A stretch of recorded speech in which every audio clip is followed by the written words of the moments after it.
बिस्मिल्लाहिर्रहमानिर्रहीम। इब्तिदा है रब्बे जलील के बरकत नाम से जो दिलों के भेद खूब जानता है। मैं हूँ आतिफ आरिफ और आप देख रहे हैं मेरा फेसबुक और यूट्यूब चैनल। नाज़रीन, आज हम बात करेंगे कि इमरान खान फिर से सरखरू हो गए। कप्तान के ख़िलाफ़ तोशाखाना केस नाकाबिल समाअत करार। और आपको मैं बताता चलूँ, इसी मुकदमा में इमरान खान की नहली की उम्मीदें लगाने वालों की उम्मीदों पर पानी फिर चुका है। जो रोज़ मीडिया ट्रायल करते थे, 1 साल से ज़्यादा अरसा इन्होंने मीडिया ट्रायल किया और रोज़ाना आके प्रेस कॉन्फ्रेंसेस की, लेकिन निकला क्या, खोदा पहाड़ और निकला चूहा। और फिर आज का दिन इनके लिए मायूसी का दिन साबित हुआ और अब ये मायूस होंगे और मज़ीद मायूसी इनके लिए बढ़ती चली जाएगी। उसकी वजह है, एक तो कौम इमरान खान के साथ खड़ी है और दूसरा इन्होंने सारे बोगस केसेस बनाए हैं। ये आपने अंदाज़ा कर लिया कि अदालत ने पहले ही मरले में से उठाकर बाहर फेंका। हालांकि बहुत कोशिशें की गई, इतना ज़्यादा कप्तान का मीडिया ट्रायल किया गया कि आपको देखें कि तमाम मीडिया चैनल्स पर सिर्फ तोशाखाना केस की बात होती थी और कहते थे कि जी इमरान खान ने ये कर दिया वो कर दिया, लेकिन निकला क्या, कुछ भी नहीं, क्योंकि तमाम चीज़ें कानूनी तरीके से की गई थी। कोई चीज़ गैर कानूनी नहीं थी। रसीदें मौजूद थी, इनकी तरह नहीं कि उनके पास तो आज तक मनी ट्रेल ही नहीं मिल सकी, रसीदें ही नहीं मिल सकी, बल्कि अपने वो केसेस में जो जिसमें कैलबरी फाउंड वगैरह उसमें भी इन्होंने धोखाधड़ी की। सुप्रीम कोर्ट ने बताया, सारा कुछ इनका सामने है कौम के। लेकिन इनको ये मालूम नहीं था कि ये तोशाखाना केस भी ऐसे ही रद्दी की टोकरी में जाएगा। और ये अब क्या, जिन्होंने मीडिया ट्रायल किया, जो लफाफे साफ़ी आके भंगड़े डालते थे कि इसमें ये हो जाएगा वो हो जाएगा, मुझे बताएं कि अब वो कौम से माफ़ी मांगेंगे? ये नहीं मांगेंगे कौम से माफ़ी, क्योंकि ये इंतहाई ढीठ और बेशरम लोग हैं कि ये किसी पर कीचड़ तो उछालते हैं, लेकिन जब वो बात गलत साबित हो जाती है तो इनमें ये भी अखलाकियात नहीं है, ये भी अखलाकी जुर्रत नहीं है कि ये कौम से आके माफ़ी मांगे कि हमने ये बात गलत की।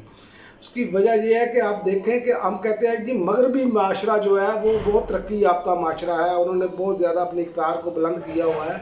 उसकी वजह क्या है? उसकी वजह यही है कि वहाँ पर अखलाकियात बहुत बुलंद है। अगर वो कोई गलत बात करते हैं तो वो माफ़ी भी मांगने की हिम्मत रखते हैं, उतनी ही उनमें अखलाकी जुर्रत भी है।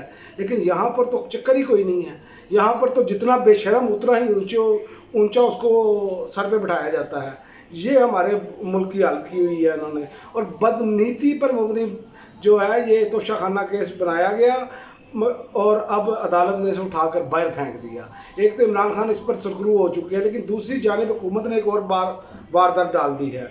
और वो वारदात यह है कि इमरान खान की गिरफ्तारी के लिए नई प्लानिंग, जो नया ऑर्डिनेंस है उसको जल्दी में तब्दील किया गया, उसमें तरमीम करके 14 दिन की बजाय 30 दिन का जिस्मानी रिमांड बना दिया गया है, कर दिया गया है। इसी दौरान ये अब चाहते हैं कि कप्तान को गिरफ्तार किया जाए और कम से कम 30 दिन तो हो गिरफ्तारी, ताकि वादा माफ गवाह पेश करने में, बनाकर पेश करने में आसानी पैदा हो। और जैसे ही वादा माफ गवाह बनाकर पेश करें तो अदालत से सज़ा दिलवा दी जाए। और फिर आगे हम जब बड़ी अदालत में जब अपील हो तो वहाँ पर हम इसे मैनेज करें और इसे लटकाया जाए ताकि इलेक्शन गुजर जाए। ये एक इनका प्लान है और ये इस प्लानिंग पर अमल दरामद कर रहे हैं। और ये सदाएं गर्दिश कर रही हैं कि ईद की छुट्टियां के दिन गुजर चुके हैं और इमरान खान की गिरफ्तारी किसी टाइम भी मुमकिन है कि हो सकती है। ये बिल्कुल सदाएं बुलंद है। तमाम सोशल मीडिया और बाकी जो इंटरनेशनल मीडिया वो ये बातें कर रहा है, लेकिन इनका बयानिया इमरान खान दबरदूस कर देते हैं। उसकी वजह यह है कि इमरान खान एक तो इंटरनेशनल मीडिया के साथ मुकम्मल टच हैं, मुसलसल इंटरव्यू दे रहे हैं, लोगों को आगाही फराहम कर रहे हैं। और दूसरी जानिब इनमें अहलियत है ही कोई नहीं। इनमें अहलियत तो ये है कि आप अंदाज़ा करें ना कि वो अपना मरियम नवाज साहिबा ने कहा था जी इमरान खान साइफर चोरी करके ले गए हैं, इन्होंने तो ये कहा था, जबकि इनको ये नहीं पता कि मास्टर कापी हमेशा जो है वो वजारत खारजा के पास होती है, हमेशा नकूल फराहम की जाती है। लेकिन ये इनको इन चीज़ों का पता ही नहीं है। ये तो सिर्फ कौम को गुमराह करना जानते हैं और बाहर बैठ के प्लानिंग करना चाह रहे हैं, दो ख़ानदानों में बंदर बांट करना चाह रहे हैं और इसके अलावा कुछ नहीं है।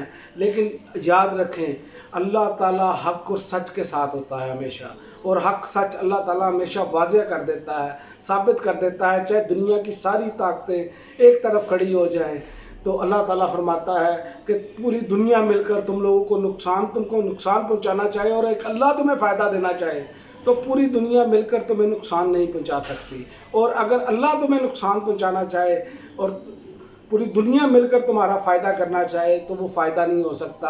اس سے یہ سبق سیکھیں اس قرآن کی آیت کے مفہوم سے کہ کسی کے خلاف جب آپ جال بنتے ہیں تو وہ ضروری نہیں ہے کہ وہ کامیاب ہو، وہ سازش کامیاب ہو۔ اللہ تعالیٰ کی ذات جو ہے وہ اس کا ایک اپنا طریقہ کار ہے، اور وہ ہمیشہ حق اور سچ کی جیت ہوتی ہے، چاہے وہ کچھ بھی ہو، ہمیشہ جو ہے وہ سچ نے سامنے آنا ہوتا ہے، اور حق سچ ہمیشہ جیتتا ہے۔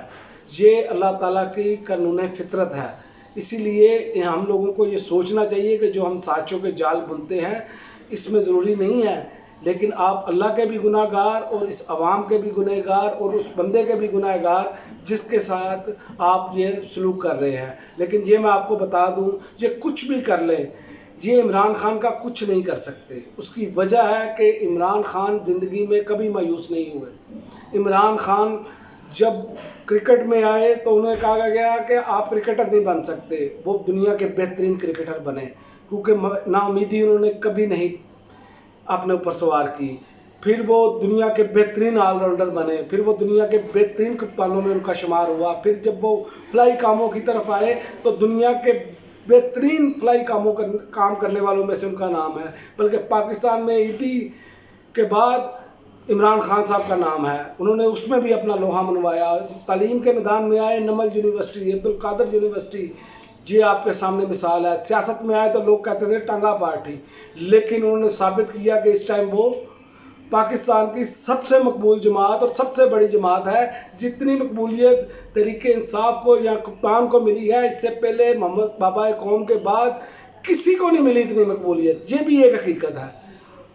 یہی میں ان لوگوں کو بتانا چاہتا ہوں اپنے ویلاگ کے ذریعے کہ آپ جتنے مرضی کسی کے خلاف سازش کر لیں، لیکن اللہ کو جب تک یہ منظور نہیں ہوگا وہ کام آپ نہیں کر پائیں گے، کیونکہ عزت اور ذلت اللہ تعالیٰ کے ہاتھ میں ہے، اور زندگی اور موت بھی اللہ تعالیٰ کے ہاتھ میں۔ اب تک کے لیے ناظرین اتنا ہی، اجازت دیجیے، اللہ حافظ۔